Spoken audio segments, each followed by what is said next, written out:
All right, guys, welcome back. And so one of y'all in the comments asked for the craziest walk-off home runs, and that's exactly what we're going to be doing in this video. I'm going to be reacting to the greatest walk-off home runs in MLB history. Okay, first up at number 20, we got Ozzie Smith's walk-off home run in Game 5 of the 1985 NLCS. If you guys remember, Ozzie Smith was not known for his power. Up to this point, he only had 13 career home runs through 8 seasons, and he would finish with 28 career home runs. He also was a switch hitter who had never homered as a lefty up to this point after 3,009 at-bats. So to say this walk-off home run was unlikely is an understatement. Third one out in the second and didn't score. Smith corks one into right down. Everyone stands up like there's no way. This dude has never homered as a lefty. He's still throwing in too. That had to have been a crazy experience for Ozzie right there. I bet not even he was expecting that to happen. The excitement you can just see. That's just an awesome moment right there. Next up, coming in at 19, we got Nelson Cruz's walk-off grand slam in Game 2 of the 2011 ALCS. This was the first time we'd ever seen a walk-off grand slam in the postseason. Bottom of the 11th, tied up at 3 against the Tigers. He had also just hit a foul ball. That would have been gone if it stayed fair. And this looks almost the exact same, but that time it stays fair. And I just can't imagine what was going through his head right there. All you had to do was just get a hit and you walk it off. But to hit a grand slam and be the first ever to do it in postseason history, that had to be an awesome feeling. At number 18, we have Todd Pratt's walk-off home run to clinch the 1999 NLDS in Game 4. And what makes this even crazier is he was substituting for MLB legend Mike Piazza. That's hit well to center field. Chris Berman on the call. Dead center, just over. He looks in the glove. He's like, it's not in there. We just took the L and our season is over. Talk about stepping up the plate in the biggest moment of your life. Chris Burke's walk-off home run to clinch the 2005 NLDS in Game 4 comes in at number 17. This game was tied for the longest in postseason history at 18 innings. I'm sure everyone was glad to see this and go home. Just over right there. I'm sure everybody's like, thank God this game's over. Talk about a crazy ending to that series as well.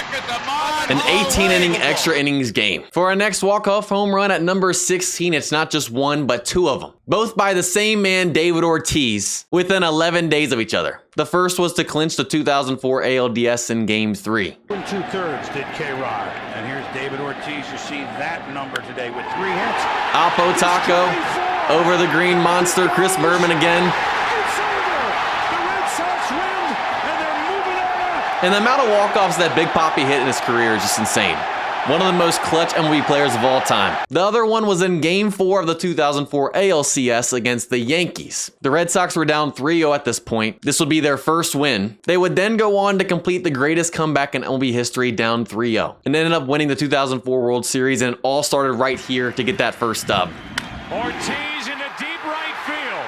Back is Sheffield. That had to have been the momentum shift. Red Sox fans had to feel hopeless. And then that right there just shifted all the momentum. And if it didn't happen like that, I don't know if the Red Sox will want to complete that. I think that propelled them to be able to make history. Next up at number 15, we got Chris Chambliss's walk-off home run to clinch the 1976 ALCS in Game 5. And yes, that is correct. They did not switch to a best-of-7 format until 1985. Look how old this footage is, y'all. Delivers high drive, hits it right center field. Old Yankee Stadium. They're storming the field. He hasn't even hit home plate. He ran the dude over. The fans are chasing him. What happened? Did he ever get to touch home plate? This is utter chaos. This is actually nuts. He never even hit home. Coming in at number 14, we got Maglio, and if I'm pronouncing that wrong, I apologize, Ordonez, who hit a walk-off home run to clinch the 2006 ALCS in a 4-game sweep for the Tigers. Bottom of the 9th, 2 outs, tied up at 3, men on first and second. Street on the mound. And an absolute shot.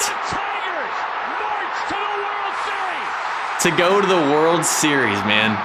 And I'm pretty sure Detroit had struggled for a long time before all this stuff happened as well. That's awesome seeing Detroit get hyped like that. Travis Ishikawa comes in at number 13. He hit a walk-off home run in Game 5 of the 2014 NLCS to clinch the series. Bottom 9, 3-3, first and second, 1 out, and he goes yard. And they would later go on to win the World Series as well. They had a crazy run back in the 2010s. Spot 12 goes to Jose Altuve, who hit a walk-off home run in Game 6 of the 2019 ALCS to send them to the World Series again against Chapman. Hang a high outside off-speed pitch. He pulls it to left center over the high fence. But the Astros would go on to lose in the World Series against the Nationals. There's nothing bigger than a Game 7, and that's the case here. Coming in at number 11, we got Aaron Boone's walk-off home run in the 2003 ALCS to send him to the World Series against Boston. Bottom 11th, 5-5. Hang a curveball at 69.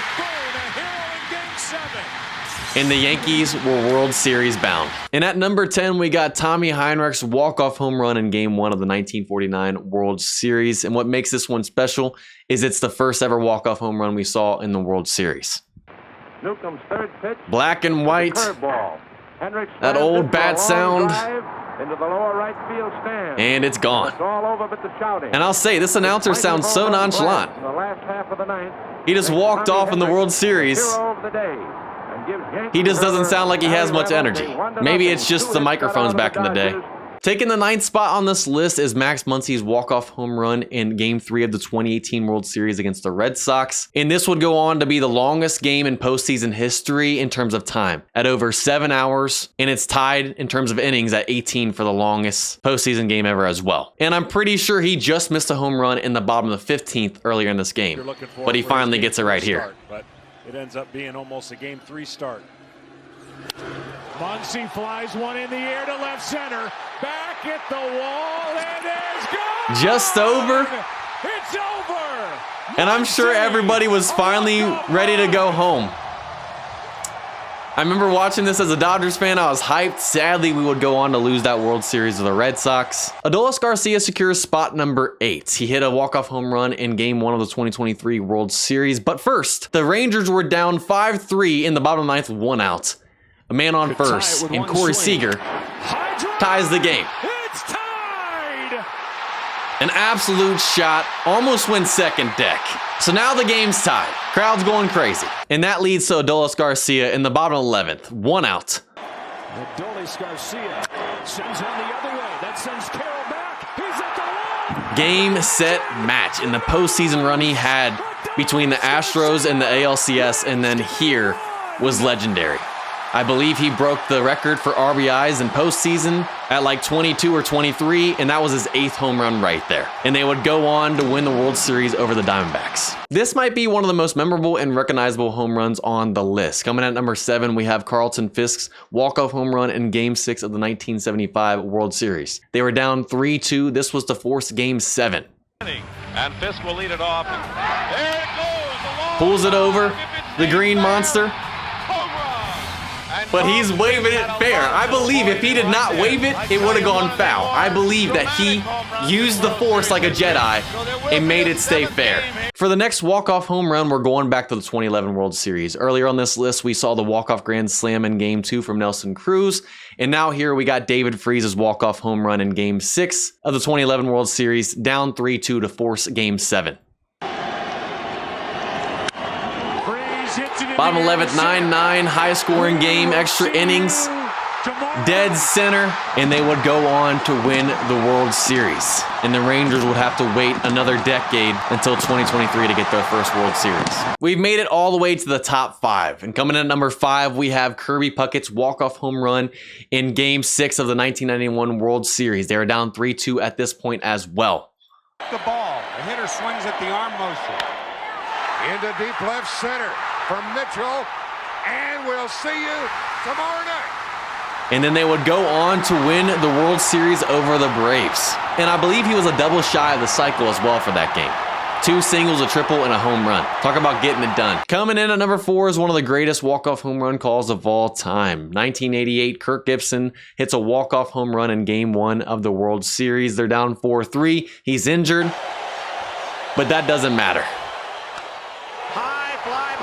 Hearing Vin announce, I'm getting chills every time I watch this. He's hobbling around the base path, and then he hits the fist pump. One of my favorite moments in history. Bro shouldn't have even been playing this game, but they brought him in to pinch hit, and he does that. And they would later go on to win the World Series in Game 5. At number 3, we have the latest, and one could argue the greatest walk-off home run of all time. Bottom of the 10th in Game 1 of the 2024 World Series. The Dodgers are down 3-2. They just walked Betts to load the bases with 2 outs, and that brings up an injured Freddie Freeman. The Yankees bring in Nestor Cortez in relief, and that didn't work out. The iconic walk-off celebration now. In the first ever walk-off grand slam in the World Series, and only the second walk-off grand slam in postseason history after Cruz's that we saw earlier in this video in 2011. What makes this even crazier is how similar it was to Kirk Gibson's that we just saw. Bottom of the 10th this time around. Freddie's injured just like Gibson was. It's Game 1. They're down by 1, but this one's a grand slam. The only way he could have made this better is by doing the fist pump. Runner up on this list goes to Joe Carter, who hit a walk-off home run to win the 1993 World Series in Game 6. Trailing at this point, runners on first and second, 1 out. 2 balls and 2 strikes on it. Here's the pitch on the way, a swing and a belt, left field. And it doesn't get much more clutch than that, y'all. To win the World Series. That might be one of the greatest accomplishments in sports history. Like, you have buzzer beaters and stuff in basketball, game-winning touchdown drives in football, but to hit a home run to win the World Series, you can't really have a better moment than that. Last but not least, to take the crown of the greatest walk-off home run in MLB history, it goes to Bill Mazeroski. I apologize if I pronounced his last name wrong, but he hit a walk-off home run in Game 7 of the World Series. The series-clinching game, winner take all. Ditbar throws. Here's a swing and a high fly ball going deep to left. That's they do it. Back to the wall goes Berra. It is over. That's crazy. It really doesn't get more clutch than that. Joe Carter's was awesome. They were down, but it was Game 6 and they were up in the series. Series tied Game 7, and you hit a walk-off home run to win the World Series. That's one of the clutchest moments in sports history. And a great way to finish off this video. That's going to do it for this one. Let me know in the comments what you guys would like to see me react to next. If you guys haven't liked or subscribed, I would highly appreciate that. Have a blessed day, and I'll see you guys next time.